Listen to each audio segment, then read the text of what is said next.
मुनीसा, तुम्हें किसने इजाजत दी है कि तुम मेरी बेटी के बारे में इस किस्म की फजूल बातें कर सको। वो आगे से कहती है कि मैंने जो कुछ सुना है मैंने वही आपको बताने की कोशिश की है। लेकिन जी मैं भी इस बात को मानने को तैयार ही नहीं, और बड़े गुस्से से कहती है कि बाबा देख लीजिए, आपकी बीवी मेरे साथ क्या करने की कोशिश कर रही है। मुझ पर इल्जाम लगाया जा रहा है कि मैंने अपनी बहन को वहां से भगाकर, मतलब ये है कि उसको सारा कुछ मसला जो उसके साथ हुआ है किडनैप, मैंने करवाया है। लेकिन यकीन मानिए मैंने ऐसा कुछ नहीं किया है। आप इन्हें समझाइए कि ये सब कुछ गलत और मुझ पर इल्जाम है। जिस पर मुनीजा कहती है कि देखो, ये बात तो मैं बड़े अच्छे तरीके से जानती हूँ। तुम अपने बाप को तो वर्गला सकती हो, लेकिन मुझे तुम ऐसे नहीं कर सकती। मैं अच्छे तरीके से जान चुकी हूँ कि तुमने ही ये सब कुछ किया है। लेकिन जी आप देखेंगे कि वो अपने बाप को मजीद उसका ज़हन खराब करने की कोशिश करती है और कहती है कि सिर्फ और सिर्फ आपकी बीवी की वजह से आज मेरे साथ ये जुल्म सितम हो रहा है। सब कुछ दानिश ने किया है और इल्जाम मुझ पर लगाया जा रहा है। आखिर ये कहाँ की हकीकत है, मुझे तो इस चीज की समझ नहीं आ रही। आज दानिश की वजह से मेरा घर बर्बाद होकर रह गया है। जिस पर वो उसको तसल्ली देता है और कहता है कि मुझे यकीन है अपनी बेटी पे कि मेरी बेटी ऐसा कुछ नहीं कर सकती, तो इसलिए तुम्हें परेशान होने की कोई जरूरत नहीं है। मैं तुम्हारे साथ हमेशा खड़ा था और खड़ा रहूंगा। लेकिन अंदर ही अंदर महविश इस बात को लेकर टूट चुकी है कि जब उसके बाप को पता चलेगा कि उसकी बेटी मानूर को वाकई उसने किडनैप करवाया था, तो फिर उसका क्या हाल होगा। उसके आंसू देख के तो वो बिल्कुल पिघल जाएंगे और उसका दिल उसके लिए मोम हो जाएगा। जैसा कि जैन उसको छोड़ चुका है, उसका बाप भी उसको छोड़ जाएगा। इस बात की टेंशन ने इसको परेशान कर दिया है। जैन तो हर चीज को समझ चुका है और वो कहता है कि मैं तुम्हारे साथ एक पल के लिए भी नहीं रहना चाहता और मेरा तुम्हारे साथ कोई भी रिश्ता नहीं है। ये बात तुम अपने जहन में अच्छे तरीके से बिठा के रख लो। अगर तुम्हारे जहन में कोई ऐसी बात चल रही है कि मैं तुम्हें माफ कर दूंगा, तो ऐसा नहीं हो सकता है। अब इस घर में सिर्फ और सिर्फ मानूर ही आएगी और उसके अलावा कोई नहीं। महविश तो अपना काम अपनी तरफ से पूरा कर चुकी है और वो कहती है ऐसा नहीं हो सकता। मानूर इस घर में नहीं आ सकती, क्योंकि मैं जानती हूँ कि वो खुद अपनी मर्जी के साथ गई है और तुम्हारी जिंदगी में आने का तसव्वुर भी नहीं कर सकती। इसलिए उसका ख्याल अपने जेन से निकाल। परेशान हो चुकी थी मानूर। मानूर की जिंदगी बिल्कुल अंधेरों में आ चुकी थी और उसे कोई रास्ता नजर नहीं आ रहा था। हर वक्त उसको एक बेचैनी सी रहती थी कि आखिर उसकी बहन ने उसके साथ ये सब कुछ क्या कर दिया। क्या जो कुछ वो कर रही थी वो एक नाटक था, इसके अलावा कुछ नहीं। लेकिन जी आप देखेंगे कि मुनीसे बहुत परेशान और समझा समझा के थक गई थी। देखो महविश, अपनी ये हरकतें छोड़ दो और अभी भी अगर तुमने कुछ किया है तो उस लड़की को वापस ले आओ। सारा मामला ठीक हो जाएगा और मुझे यकीन है कि वो तुम्हें माफ भी कर देगी।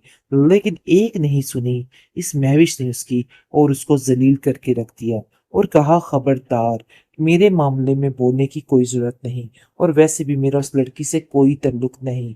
बार बार उसको मेरी बहन बनाने की गलती मत कीजिए। मैं उसको अपनी बहन नहीं बना सकती। जिसने मुझसे जैन को छीन लिया वो मेरा कुछ नहीं लगता, और ना ही मेरे दिल में उसके लिए जरा सी भी मोहब्बत है। तो इसलिए बेहतर यही है कि आप लोग मेरा उससे ये रिश्ता साइड पर ही रहने दें। जिस पर वो कहती है कि हाँ, तुमने ये साबित तो कर ही दिया है कि वाकई में तुम उससे साइड पे हो। मतलब जो कुछ तुमने करना था ना, सो कर दिया। अब बेहतर यही है कि अपने दिमाग को दुरुस्त कर लो, और अभी भी वक्त है। माफी मांग लो उससे और वो तुम्हें माफ कर देगी।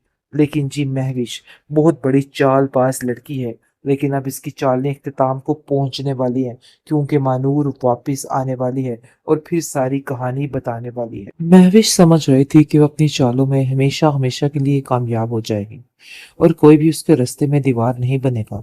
जैसा जैसा वो चाहती है वैसा ही होगा। लेकिन जी आप देखेंगे कि जैन ने उसके सर पे अब जो पहाड़ गिराया ना, वो सोच भी नहीं सकती थी। लेकिन पागलों की सी हरकतें करने लग जाती है जैसे ही जैन उसको झंझोड़ के पीछे करता है। आगे से कहती है कि आखिर ऐसा क्या हुआ है, मेरी मोहब्बत में कहाँ कमी रह गई जो तुमने ये सब कुछ किया। जिस पर वो कहता है कि मैं लानत भेजता हूँ तुम्हारी इस मोहब्बत पर। तुम्हें शर्म आनी चाहिए कि तुम इस जिद को मोहब्बत का नाम कैसे दे सकती हो। तुमने जिद के साथ जो कुछ हासिल किया है, अब तुम्हें इस चीज की सजा मिलकर ही रहेगी। मैं तुम्हें कभी इस चीज के लिए माफ नहीं करूंगा। जिस पर वो कहती है कि आखिर मैंने ऐसा क्या कर दिया जिसकी वजह से इतना बड़ा तमाशा लग गया है।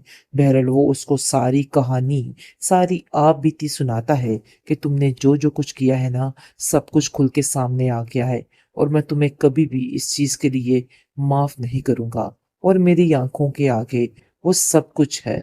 तो यकीन मानो कि अब अगर तुमने कुछ भी बोलने की कोशिश की, मैं एक पल नहीं लगाऊंगा तुम्हें यहाँ पे रखने में।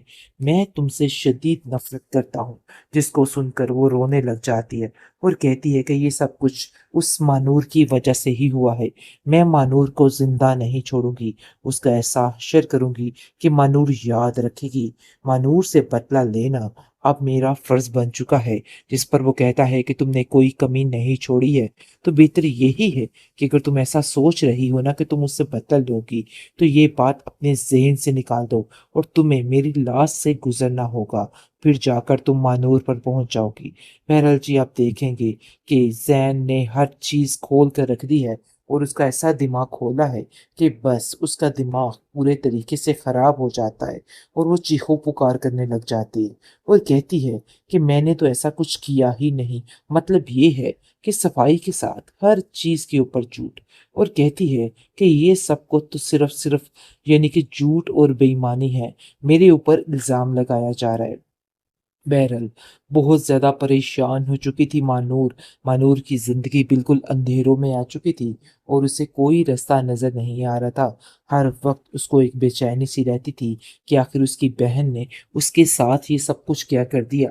क्या जो कुछ वो कर रही थी वो एक नाटक था, इसके अलावा कुछ नहीं। लेकिन जी, आप देखेंगे कि मुनीसे बहुत परेशान और समझा समझा के थक गई थी। देखो महविश, अपनी ये हरकतें छोड़ दो, और अभी भी अगर तुमने कुछ किया है तो उस लड़की को वापस ले आओ। सारा मामला ठीक हो जाएगा, और मुझे यकीन है कि वो तुम्हें माफ भी कर देगी। लेकिन एक नहीं सुनी इस महविश ने उसकी, और उसको जलील करके रख दिया और कहा, खबरदार, मेरे मामले में बोलने की कोई जरूरत नहीं, और वैसे भी मेरा उस लड़की से कोई ताल्लुक नहीं। बार बार उसको मेरी बहन बनाने की गलती मत कीजिए। मैं उसको अपनी बहन नहीं बना सकती। जिसने मुझसे जैन को छीन लिया वो मेरा कुछ नहीं लगता, और ना ही मेरे दिल में उसके लिए जरा सी भी मोहब्बत है। तो इसलिए बेहतर यही है कि आप लोग मेरा उससे ये रिश्ता साइड पर ही रहने दें। जिस पर वो कहती है कि हाँ, तुमने ये साबित तो कर ही दिया है कि वाकई में तुम उससे साइड पे हो। मतलब जो कुछ तुमने करना था ना, सो कर दिया। अब बेहतर यही है कि अपने दिमाग को दुरुस्त कर लो, और अभी भी वक्त है। माफी मांग लो उससे, और वो तुम्हें माफ कर देगी। लेकिन जी महविश बहुत बड़ी चालबाज लड़की है। लेकिन अब इसकी चालें इख्तिताम को पहुंचने वाली हैं, क्योंकि मानूर वापस आने वाली है और फिर सारी कहानी बताने वाली है।